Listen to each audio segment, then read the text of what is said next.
Two. Alright, what's up YouTube? HPJ here, and I'm coming at you guys with my Simorgh deck profile. So, Simorgh, as we all know, recently got new support, and I wanted to take the chance to actually put together a deck for Simorgh. Being Simorgh has been one of Harpie's non-indirect boss monsters in history Simorgh has with the Harpie Lady archetype. So I took some time to really just put together the deck. It's still a work in progress. So it is a lot of things I still need to test out, a lot of things that I'm working in and out. But for the most part, it's pretty much a beginner's deck at this moment. And then I still want to, enhance it and get a lot of the things together. But I will be building two variations of it. One will be specifically based off of Simorgh, and then the other one will be a combination of Simorgh and Harpie Lady. So, hope you guys are ready to see that. So, without further ado, let's get on to this variation of it. So, I'm running two copies of Darkness Simorgh. I'm running two copies of Simorgh Bird of Anistry, two copies of Simorgh Lord of the Storm, and two copies of Rise of the Mega Monarch. I'm running two copies of Harpie Harpist, two copies of Harpie Dancer, two copies of some more Bird of Protection, two copies of some more Bird of Endings, two copies of some more Bird of Summoning, and three copies of some more Bird of Beginnings. For my spells, I'm running three copies of Ebol's Sacred Peaks of Simorgh. I'm running three copies of Simorgh Rejection, two copies of Simorgh Revival, three copies of Pot of Extravagance, two copies of Terraforming, one copy of Darkhold, and one copy of Regeki. Then for my traps, I'm running two copies of Icarus Attack and two copies of Harpie's Featherstorm. For my extra deck, I'm running three copies of Great Fly, three copies of Wind, the Wind Charmer Verdant, three copies of Harpie Conductor, two copies of Fighter Fighting Daruma Doll, one copy of Nightmare Cerberus, one copy of Nightmare Phoenix, one copy of Nightmare Unicorn, and one copy of Barrel Sword Dragon. And then just some additional cards that I'll talk about as well. Two copies of Dark Simorgh, two copies of Harpie Queen, two copies of Harpie Hunting Ground, and two copies of Anti-Spell Fragrance, and an extra Fighter Fighting Daruma Doll. So, with the main deck, your focus is to summon both of your biggest birds. That is any variation of Simorgh and, of course, Darkness Simorgh. This monster is amazing because it comes out when you drop a when you tribute summon a wind or dark type monster, and it's in the hand or in the graveyard, and can special summon it. The other ability that it has is tributing a wind winged beast to negate the activation of a spell, trap, or monster effect. Um, and destroying it, which helps tremendously when you're going against a lot of crazy shenanigans. Has some of the highest stats a Winged Beast in the main deck can possibly have, with a total of 2,900. So it technically can take out a lot of things. I'm also wanting to build this deck with trade-in, because I feel like it would speed up the process of discarding this dead Simorghs, or setting the Simorghs up in the graveyard. And kind of want to try out Foolish Burial as well. Some more Bird of Anistry. No one ever thought this card would be seeing some play. With the fact that the field spell helps, field spell and a lot of spell cards help with the additional tributes, help with reducing the amounts of tributes for the tribute summon. So more Bird of Anistry comes into play tremendously. And because you're focusing on a wind attribute deck, you will get its effect to return two cards to the owner's hand that your opponent controls. So you get a way of having a beat stick, a boss monster, and a way to flesh out floodgates and bad trap cards. So more Lord of the Storm is not as strong as the other two. However, this card has a ton of recovery. It has a ton of synergy with this deck. You will get a lot of setup with this card. It does have a retrieval effect, which is amazing. And the fact that it can add itself back to hand when you lose a winged beast helps as well, because then you can circulate it through the combination of Dark Simorgh. You have the field spell, and you have, of course, the little guys. They have their abilities to help summon out these bigger versions of themselves. So you're not losing out too much. Rise of the Mega Monarch. So Rise was actually, because I've seen a lot of people videos talking about um, variations of monsters that you can put into the main deck that would fit well with this, and Ryza is one of them. The fact that Ryza's effects will trigger when you use a wind monster helps. Ryza may not be the strongest in terms of removal. However, when you want disruption plays, that's where Ryza comes in. And the fact that it has such an easy access thanks to this deck's ability to search out for those monsters, to fan out for those monsters, and to put a lot of the heavy hitters onto the board with ease. With literally just one tribute helps tremendously, and that tribute being wind does trigger a lot of their additional effects.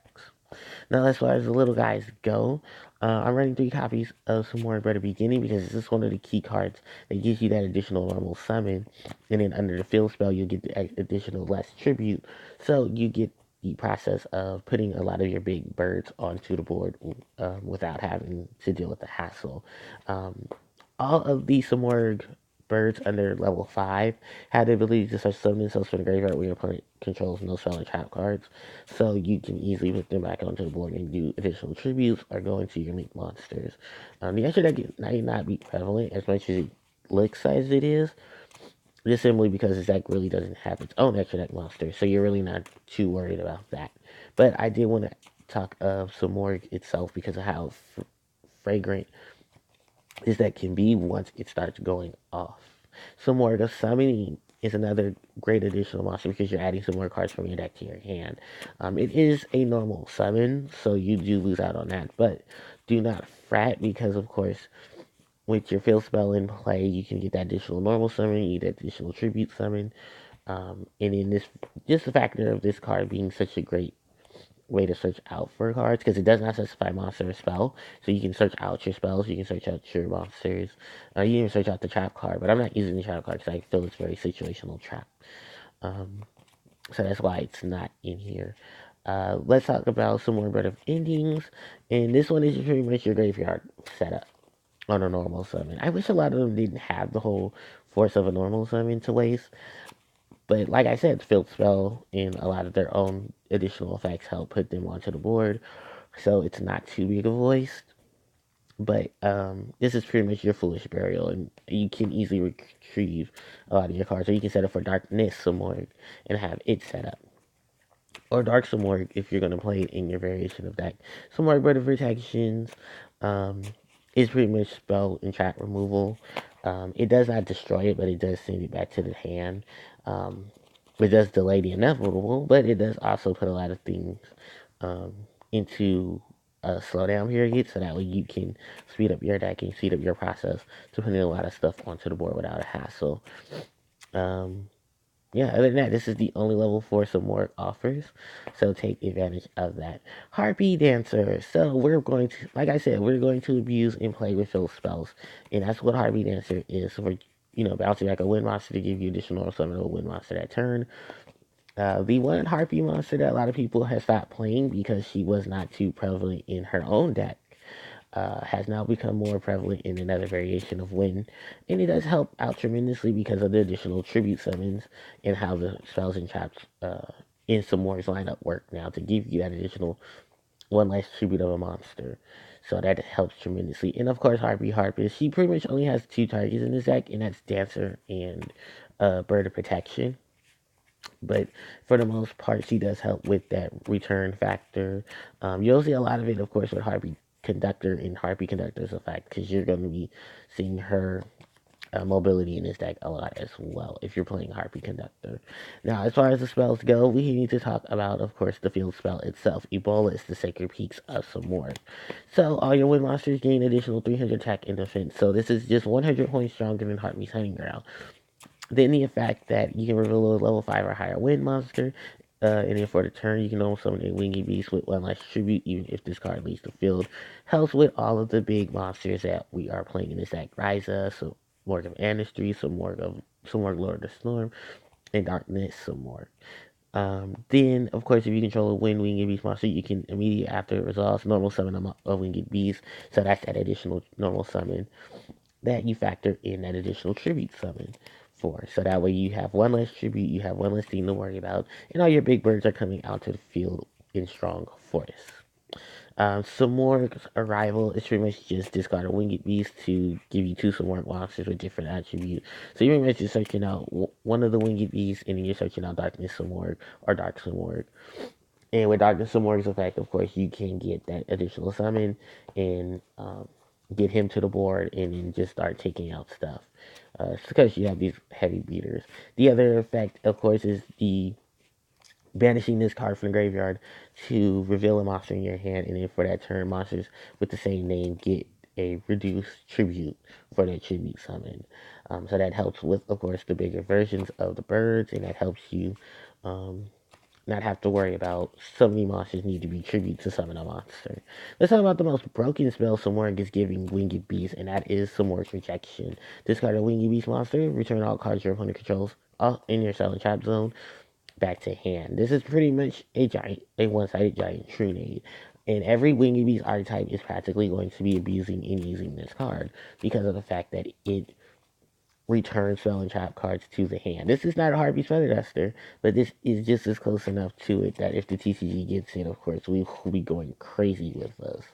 Um, some other additional benefits to this, like I said, it's one of those some more spell and trap cards that has the ability to um, give you that additional normal summon of a winged beast, give you that additional one less tribute for a winged beast monster that turn. That way you can flood the board again with all your big birds and not have to worry about that additional monster.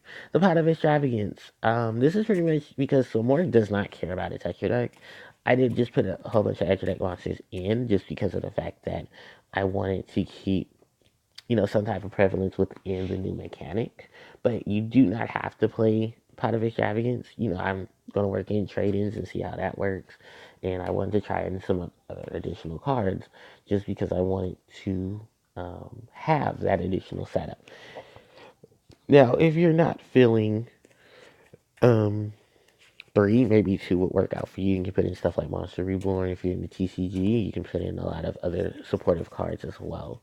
But I just wanted a little bit of draw power, just as a starting point.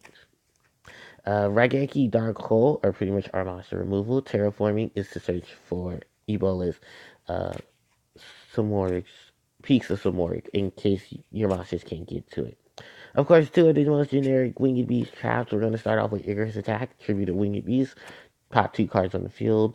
This just helps clear out the board, and if you're going up against decks that use Secret Village spellcasters, it's a great way to out them. Harpie's Feathers Storm, and the fact that we have all these Winged Beasts, I think this is going to be a staple in Winged Beast decks in general. I figured at this point I do have Harpie Harpist and Harpie Conductor and Harpie Dancer in the deck, so I wanted to make sure that they had their Harpie defense as well. And this is such an amazing trap card because of the fact that you can play from your hand when you control a Harpy monster. Your winged, if you control a winged beast, which most of these monsters are, Simorgh becomes a winged beast, a winged monster when it's on the board itself. So you pretty much get a negation of hand traps and stuff like that. And pretty much that's it for the main deck. In terms of the extra deck, I'm running triple Harpy Conductor. One, because it is still a Harpy monster. She does flow, and she ebbs and she flows with this deck tremendously, and gives a lot of defense to the Harpy, to herself. But she gets the board with its amazing floodgate situation and a lot of defenses for your Harpy cards. Um, if that's what direction you want to choose, I just chose her because she's a wind monster and she has such easy access in this deck. Triple winner, triple win. Win is going to be pretty much a okay card for a lot of win decks, but she's pretty much your Witch of the Black Forest because she's going to search for pieces of your deck.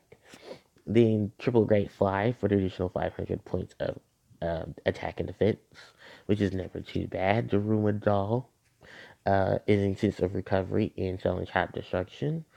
One Cerberus, one Phoenix, one Unicorn for those additional effects of monsters in the extra deck, of course. And then I just threw in the Barrel Sword Dragon just to say I threw in the Barrel Sword Dragon, because why not? Um, as far as Dark Simorgh goes, like I said, I'm going to be building this deck in variations so it can fit in a lot of its pieces. That way it can, abruptly have the defense it needs or the offense it needs. But don't forget that these are still some really amazing monsters to have when it comes to setting up this deck. It's just I have not tested out everyone at the moment. Same thing with Harpie Queen, because she'll give you additional search for Harpie's Hunting Ground and an additional way to get rid of spells and trap cards for the deck. The Rumored Doll in addition as well. And then, of course, the lockdown key component, Anti-Spell Fragrance, which works well with Dark Simorgh. And then the way this deck will flow even more because you have the ability to search for Dark Simorgh or send Simorgh to the graveyard without such a hassle. So that's pretty much it for this deck. Let me know what you guys think about it. And I actually will have some more builds being planned out. So thank you guys so much for watching. Don't forget to like, comment, share, and subscribe. Um, and hit that notification bell when you guys want to be informed of when I upload videos or do live streams. Thank you guys so much for watching. HBJ signing out. Take care.